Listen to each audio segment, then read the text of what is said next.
بالکل हम इस वक्त मौजूद हैं डिस्ट्रिक्ट सेक्रेटरीट टंडो मोहम्मद खान में, जहां पर बल्दियाती इंतखाबात के दूसरे मरहले के सिलसिले में डीआरओ और आरओस की एक मीटिंग जारी है और उम्मीदवारों को जो परेशानियों का सामना करना पड़ रहा है उस हवाले से डीआरओ साहब हमारे साथ मौजूद हैं, उनसे बातचीत करते हैं उनका क्या कहना। सबसे पहले तो आपका बहुत शुक्रिया।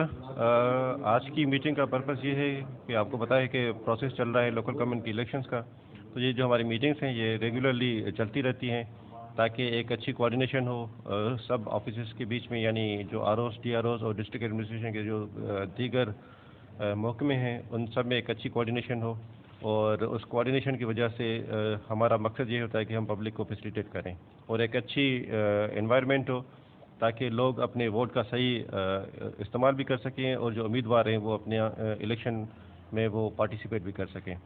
और सबको साथ लेने का एक और भी पर्पस होता है जिसमें खास करके जो डिस्ट्रिक्ट एडमिनिस्ट्रेशन और मीडिया और सिविल सोसाइटी है, ताकि एक ट्रांसपेरेंसी का जो एलिमेंट है वो उसको भी हम इम्प्लीमेंट कर सकें।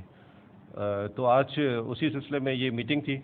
जो इश्यूज़ डेली बुनियाद पे आते हैं तो हम सारे आरओस और डीआरओस और एसएसपी साहब हम सब मिलके उनको एड्रेस करते हैं ताकि उनको बर वक्त हम रिजॉल्व कर सकें। तो आज उसी सिलसिले में ये मीटिंग थी।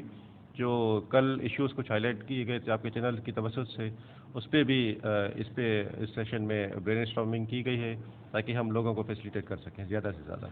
जो उम्मीदवारों को जो ये क्लेरिफिकेशन करते हैं, जो वेरिफिकेशन का मरहला है, अगर उम्मीदवार के खुद के नाम पर कोई चीज़ वगैरह नहीं है तो उनके लिए क्या प्रोसेस है? उसमें फिर ये है कि इलेक्शन कमीशन ऑफ पाकिस्तान की तरफ से एक अंडरटेकिंग फॉर्मेट है आरओस के पास, तो वो उनसे भरवाएंगे। वो उस पर फिर वो अंडरटेकिंग देंगे कि अगर उनके पास नहीं है तो वो उनसे लिया जाएगा। फिर अगर किसी को एतराज़ होगा तो वो उस पर भले फाइल कर दे, तो उस हिसाब से फिर वो जो आरओस हैं वो डिसाइड कर लेंगे ऑन मेरिट। जिनके नाम पर मतलब कोई चीज़ वगैरह नहीं है तो उनको वेरिफिकेशन की जरूरत। सारी बात है, जिसके नाम पे प्रॉपर्टी है ही नहीं तो वो तो एफिडेविट ही दे सकता है। एफिडेविट देगा तो सही है क्योंकि उसके पास तो कुछ प्रॉपर्टी है ही नहीं। डीआरओ यासिर भट्टी का आपने कहना सुना। इनका यही कहना है कि अगर उम्मीदवार के खुद के नाम पर कोई चीज़ नहीं है तो उन्हें सिर्फ एक हलफनामा जमा कराने की ज़रूरत है और इसकी गाइडलाइन इलेक्शन कमीशन की जानिब से भी हमें आ चुकी है। तो अब ऐसे उम्मीदवार जिनके नाम पर कोई भी चीज़ नहीं है वो सिर्फ हलफनामा जमा करा के इंतखाबात की इंतखाबी अमल का हिस्सा बन सकते हैं।